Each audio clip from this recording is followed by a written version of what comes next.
questioning your worth.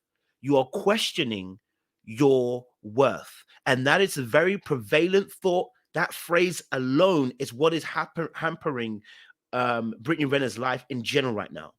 What we saw on that screen on Danzo Project or Danzy Project is as a result of the wound of somebody saying, am I worthy enough, coming into fruition.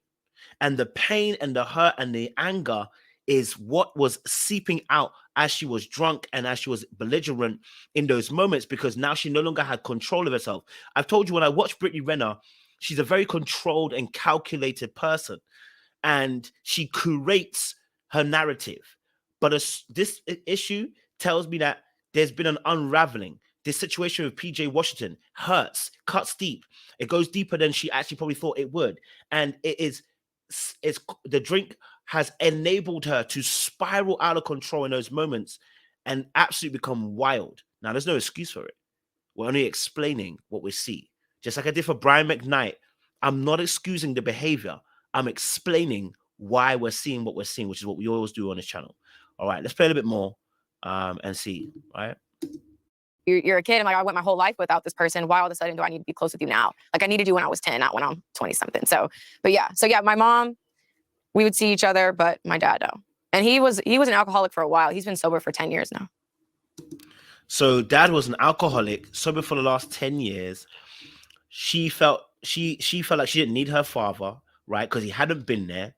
Okay. So imagine this now, a young girl emotionally fending for herself, emotionally regulating herself, emotionally having to protect herself. Now, at this point, what's going to happen is that person's going to build some crazy walls. That person's going to build some crazy weapons to make sure that they can't be hurt, whether that means the person becomes numb, whether that person becomes somebody who goes on the attack, is angry and frustrated with life, whether that's somebody who withdraws and doesn't want to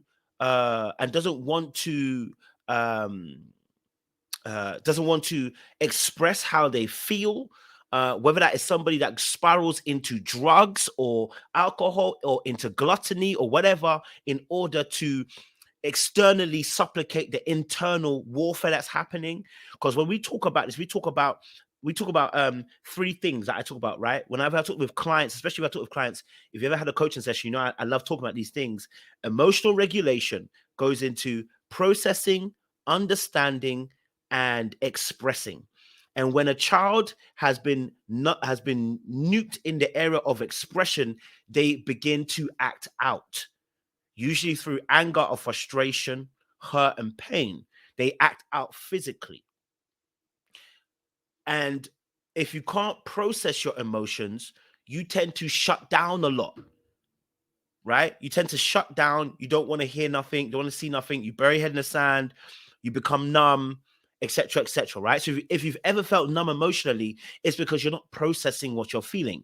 If you are a person that tends to be impulsive, angry, hurt, you get, you wild out physically, whether that's through sexual or physical means, it's because you've been stunted in your expression, right? So you're expressing yourself through your body, right? Now, people can channel that in better ways. For instance, like music, dance, sports. You hear people like they channel that in different ways through their body, right? Then the third one is, if you cannot understand your emotions, what's going to happen is you're going to have internal conflict all the time. There's going to be confusion. There's going to be internal battles. There's going to be behavior that almost seems bipolar. And it's because you don't understand how you feel. And so if you don't understand how you feel, the internal battle that you face is, I don't know who I am, what I am, who I am, why I do what I do. I don't understand these things. And that understanding can make somebody a little bit cuckoo. You understand what I'm saying to you? Right? When you don't understand how you feel or what emotions you're actually having. You can have a range of all three, but this is what contributes to emotional regulation, because in that moment when she was doing that project, Danzo project, that podcast, when she was there, she could not regulate herself. The drink had bypassed everything that she had learned to control about herself, and suddenly now she was loose. Right?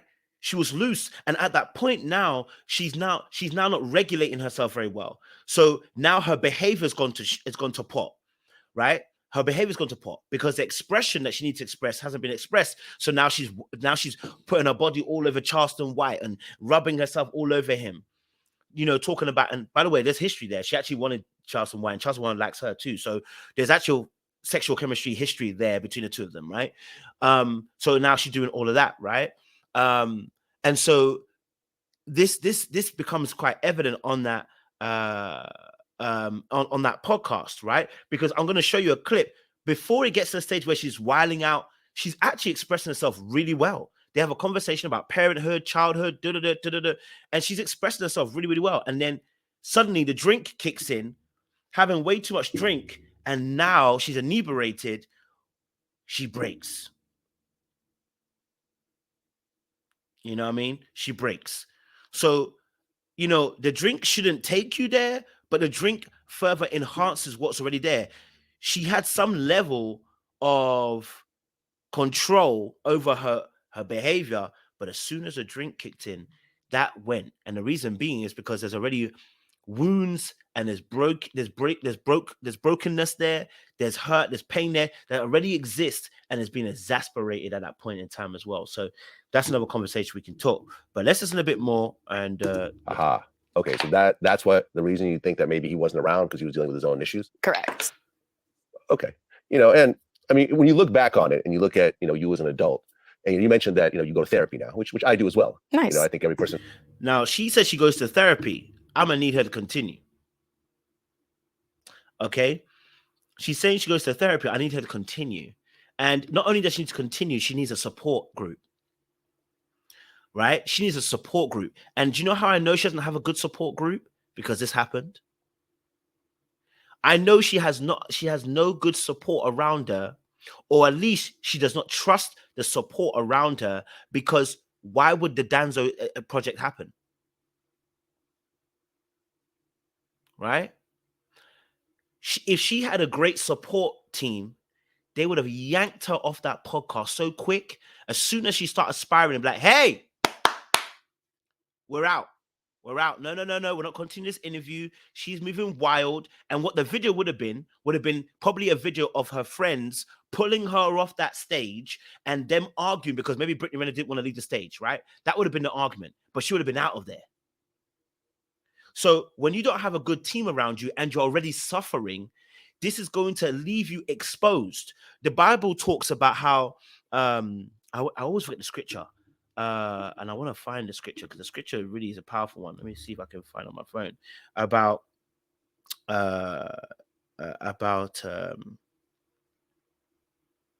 is a city with